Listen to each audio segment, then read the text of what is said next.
Halo traders, kembali ketemu dengan saya Yohanes Bayu Trisusanto yang kalian kenal dengan Joker Bali. Dalam video saya kali ini saya akan membahas tentang seluk-beluk dunia trading. Kita akan kupas tuntas sampai ke akar-akarnya. Oleh karena itu, kalian jangan sampai skip video ini.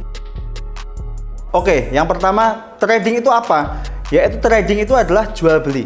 Jadi trading ini sebenarnya sudah dilakukan oleh semua makhluk yang ada di dunia ini ya. Jadi manusia yang ada di dunia ini sudah melakukan trading, cuma mereka mungkin tidak sadar dan mengiranya trading ini adalah sebuah hal yang sangat memukau wow gitu dan perlu modal banyak atau bagaimana gitu kan menurut pengertian teman-teman. Tapi sebenarnya secara simpel trading itu adalah jual beli.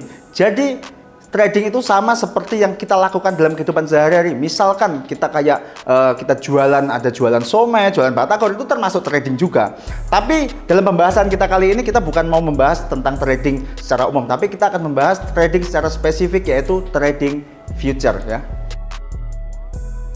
Oke, sekarang di dalam bisnis itu banyak sekali pilihan. Kenapa kita memilih trading menjadi bisnis yang kita jalankan?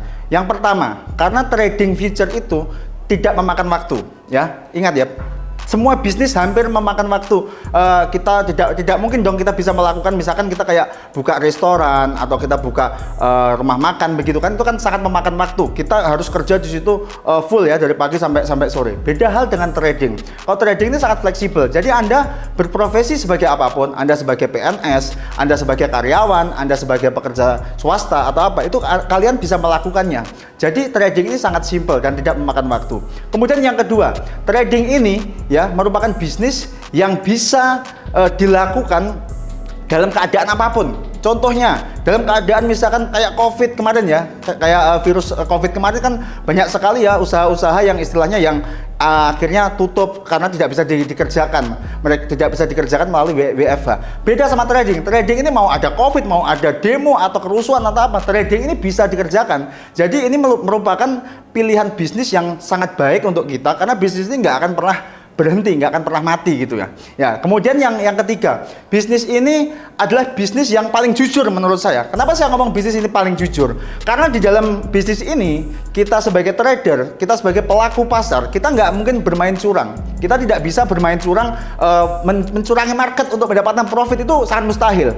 Begitu. Jadi apa yang kita dapatkan, apa yang istilahnya keuntungan yang kita terima, itu merupakan hasil kerja keras kita, hasil kemampuan kita menganalisa market pure. Jadi bukan istilahnya kita hasil menipu atau hasil apa, enggak. Tapi disitulah saya bilang kenapa trading ini bisnis yang paling jujur.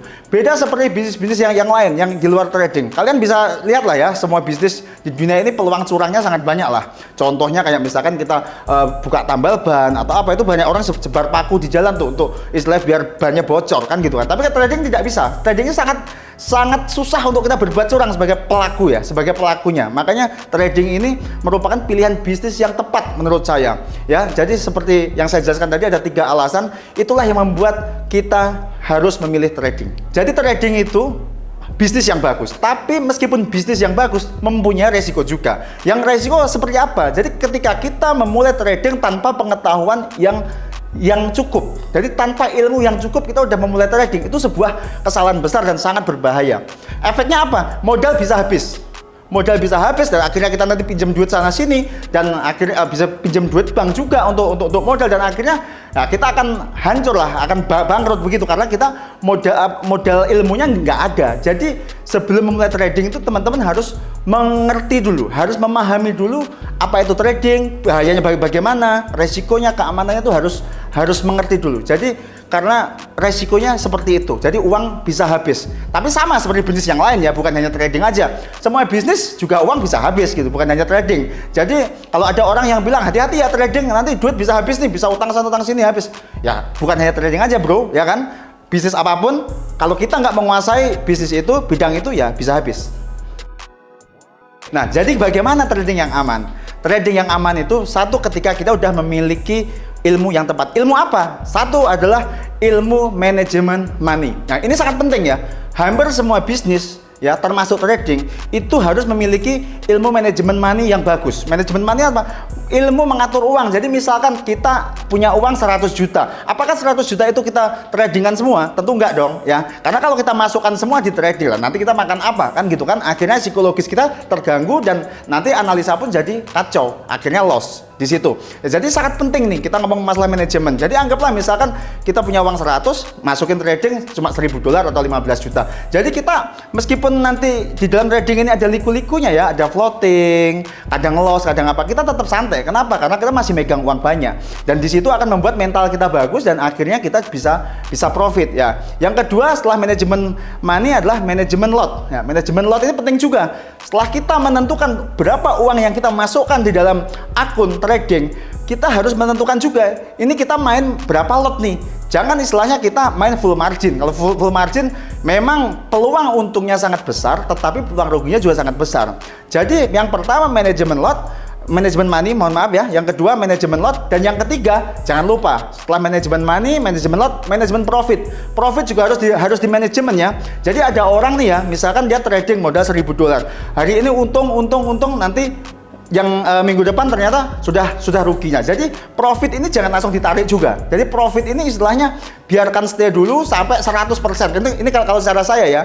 Jadi sampai 100% profit. Nah, itulah baru namanya profit. Karena kalau belum 100% profit itu bisa jadi nanti kita anggaplah contoh deposit 1.000. Profit sudah kita tarik 500, ternyata 1.000 MC ya, sama aja nggak ada profit kan. Jadi sangat penting juga selain manajemen money, manajemen lot, ada juga manajemen profit.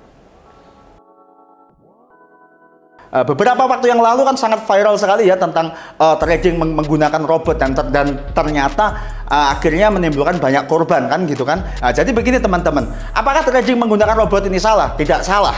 Trading menggunakan robot itu tidak salah karena memang trading pakai robot itu juga ada dan banyak sekali robot-robot yang benar juga ada. Tapi seperti ini, perlu kalian ketahui bahwa yang namanya robot ini diciptakan manusia, dan ketika kita mempercayakan akun kita pada robot itu, mempercayakan akun kita untuk ditradingin oleh robot itu, maka kendali akun kita itu semua ada di robot itu gitu. Jadi bukan kita yang mengendalikan. Jadi bukan kita yang klik buy atau klik sell itu bukan kita. Jadi istilahnya kita ini terbatas untuk menghandle akun kita. Karena kita udah sudah mempercayakan itu pada robot, dan tahu sendiri namanya buatan manusia bisa error kan gitu kan. Nah, masalahnya ketika robot kita ini error ya, karena kita udah menyerahkan semua pada robot itu ya, resikonya sangat besar gitu. Oleh karena itu saya tidak menganjurkan teman-teman untuk trading menggunakan robot. Lebih baik trading pribadi, menggunakan analisa sendiri. Nah, terus kalau belum paham gimana? Ya belum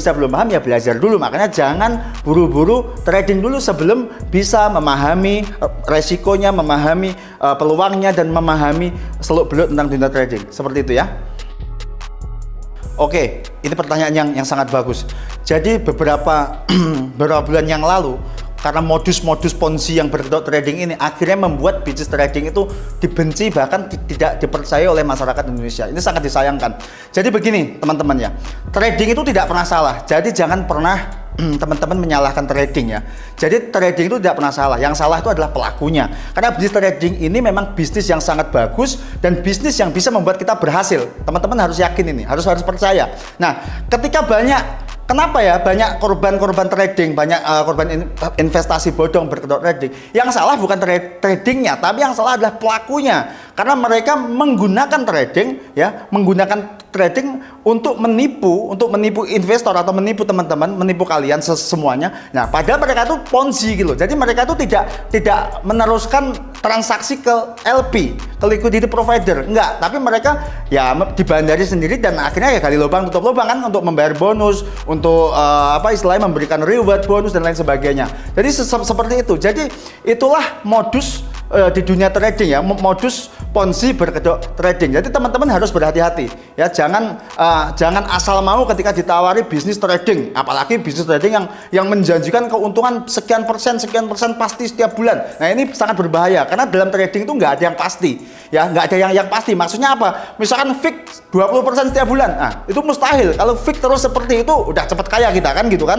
Tapi trading itu bulan ini kita bisa untung, bulan depan kita bisa rugi juga, bulan depan kita bisa untung lagi. Nah, jadi keuntungan dalam trading itu tidak bisa diartikan dalam 1 bulan sekian persen fix, enggak. Tapi akumulasi dari beberapa bulan atau mungkin 1 tahun, 2 tahun berapa. Nah, itulah keuntungan. Jadi seperti itu. Jadi saya ingatkan teman-teman untuk berhati-hati memilih trading, apalagi sekarang zamannya ponzi berkedok trading ya. Jadi teman-teman, untuk memilih broker yang bagus, ini kita harus benar-benar jeli teman-teman.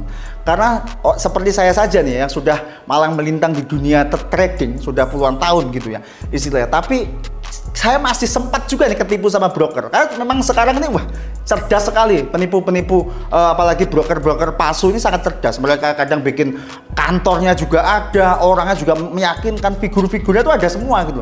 Saya sempat saya dengan komunitas saya itu sempat ketipu juga dengan broker-broker seperti ini karena saya kurang jeli lah ya. Saya bukan tidak mengecek pada waktu itu. Saya sudah mengecek tapi kurang jeli karena sangat rapi sekali mereka ini istilahnya membuat skemanya itu sangat rapi. Jadi satu hal yang perlu kita garis bawahi dalam memilih broker itu satu, pastikan broker ini berlisensi yang jelas. Jadi ini regulasi mana begitu kan? Apakah regulasi kalau lokal kan regulasi Bapepti atau mana kan, atau misalkan broker-broker di luar sesuai di negara mereka masing-masing. Seperti itu teman-teman. Jadi yang pertama lisensinya harus jelas. Nah, dan yang kedua, broker ini berkedudukan di kantor yang jelas juga gitu. Istilahnya mana, misalkan di Singapura di mana harus jelas. Jadi harus diverifikasi benar bagi teman-teman. Jadi jangan asal percaya aja gitu kan, karena sekarang ini banyak sekali broker-broker palsu yang asal comot aja gitu. Asal comot alamat di UK, di London, atau di Amerika, di mana kan gitu kan. Jadi kita harus benar-benar verifikasi. Ya, yang ketiga, track record harus dilihat. Track recordnya harus dilihat. Apakah broker ini sudah pernah dulu istilahnya fraud atau apa kan, atau pernah scam atau bagaimana. Jadi teman-teman harus mencari info, tanya pada yang sudah berpengalaman seperti itu ya. Kemudian yang selanjutnya, pastikan broker ini bisa membayar keuntungan kita. Jadi maksudnya apa? Jadi teliti apakah pernah ada kasus istilahnya gagal bayar ya gitu kan istilahnya. Jadi misalkan dari deposit kita itu setelah kita profit banyak itu, ada nggak histori dari customer yang nggak dibayar. Nah, kalau nggak ada histori yang nggak dibayar, jangan main di broker itu gitu ya. Jadi pastikan broker ini istilah kuat untuk membayar profit kita, seperti itu teman-teman ya. Jadi teman-teman harus jeli ya. Sekarang ini akhir-akhir ini banyak orang ngaku-ngaku trader hebat, ngaku-ngaku mentor hebat kan gitu kan, dipandang sukses ya, ternyata ujung-ujungnya hanya untuk menjerumuskan orang ke hal yang tidak baik. Terus bagaimana cara kita istilahnya menguji ini edukator bener atau enggak, mentor betul atau enggak? Jadi yang pertama adalah lihat portofolionya. Portofolionya bagus enggak? Portofolio di sini yang saya maksud adalah portofolio tradingnya. Profit nggak tradingnya gitu kan percuma gitu, orang ngomong panjang lebar katanya trader katanya ini, tapi portofolio loss, portofolio nggak ada kan gitu kan istilahnya. Pernah profit terus dibelikan apa enggak. Jadi maksudnya apa? Maksudnya keuntungannya. Jadi selama dia melakukan trading ini dia udah punya apa gitu loh istilahnya, hasilnya apa, itu yang nomor satu. Udah, kita nggak usah mulu-mulu deh dia pandai istilahnya teknikalnya gimana, fundamentalnya gimana, istilah pandai coret-coret grafik, pandai coret-coret pattern. Tapi kalau hasil daripada bisnis trading ini dia nggak ada, terus kita mau ngomong apa kan gitu kan istilahnya. Jadi yang nomor satu, cara memilih edukator atau mentor yang benar, pastikan dia mempunyai sesuatu hal dari trading. Maksudnya sesuatu hal adalah aset atau apalah pokoknya yang dia hasilkan dari trading. Jadi itu yang paling penting. Yang lain-lain itu menyusul aja. Orang punya ilmu, orang punya apapun itu, tapi kalau nggak punya hasil dari trading nggak sama aja, omong kosong. Ya, jadi itu nomor satunya. Oke, dan juga broker yang bagus itu belum tentu broker yang ada di Meta 4. Teman-teman harus hati-hati nih. Karena kasus-kasus kemarin, kalau teman-teman ingat ya, semua broker yang scam kemarin tuh justru ada di MetaTrader 4. Itulah yang membuat saya juga kecolongan kemarin gitu. Karena pikir saya istilahnya semua broker yang ada di Meta 4 kan pasti broker yang kredibel dong, broker yang bagus begitu kan istilahnya. Tapi ternyata justru kemarin itu yang ada di Meta 4 semua scam semua. Makanya saya pun juga shock dan saya pun juga nggak enak dengan beberapa member-member saya yang saya rekomendasikan ke broker itu kan. Jadi teman-teman istilah harus benar-benar hati-hati. Platformnya nggak jadi masalah, mau main di Meta 4, main di apapun itu nggak jadi masalah. Yang penting yang saya jelaskan tadi adalah brokernya yang penting kredibel, license jelas, ya, kantor jelas, dan juga profit bayar. Itu aja.